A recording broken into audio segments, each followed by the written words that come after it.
fait mes premiers tours de roue à l'âge de 4 ans dans un petit jardin de la campagne genevoise. Et puis 2 ans après, j'ai déjà fait ma première course, donc c'était vraiment précoce. Aujourd'hui, on est à Cesnien. C'est un peu là que tout a commencé. Cette piste, vous la connaissez par cœur. Je pense qu'il y a quelques milliers de fois, vous l'avez parcourue. Ouais, effectivement, je crois que le mot par cœur, c'est vraiment ce qui convient.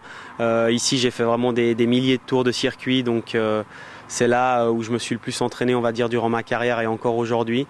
Et puis, c'est vrai que c'est là que la passion s'est déclenchée et puis que tout a commencé. À quel moment est-ce que vous vous êtes dit, je vais faire que ça, je vais devenir pro?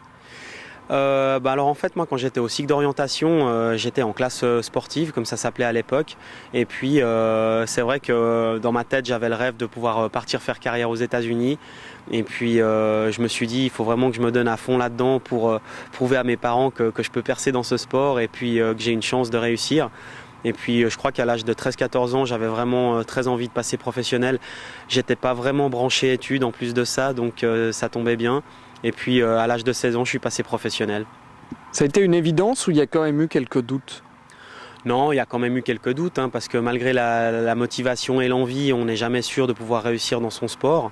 Maintenant, c'est vrai que j'ai fait des résultats en championnat du monde assez tôt, assez jeune, donc ça a donné un coup de pouce. Et puis mes parents ont toujours cru en moi, j'ai toujours eu ces objectifs au fond de ma tête, et puis on n'a jamais lâché l'affaire, et puis aujourd'hui ça a payé.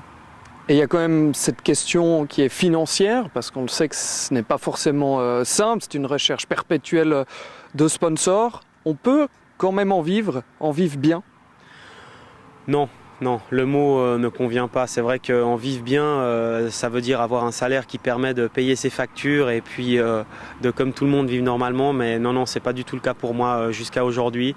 J'espère avec ce titre mondial que les choses vont changer pour moi, mais jusque-là, c'est pas du tout le cas.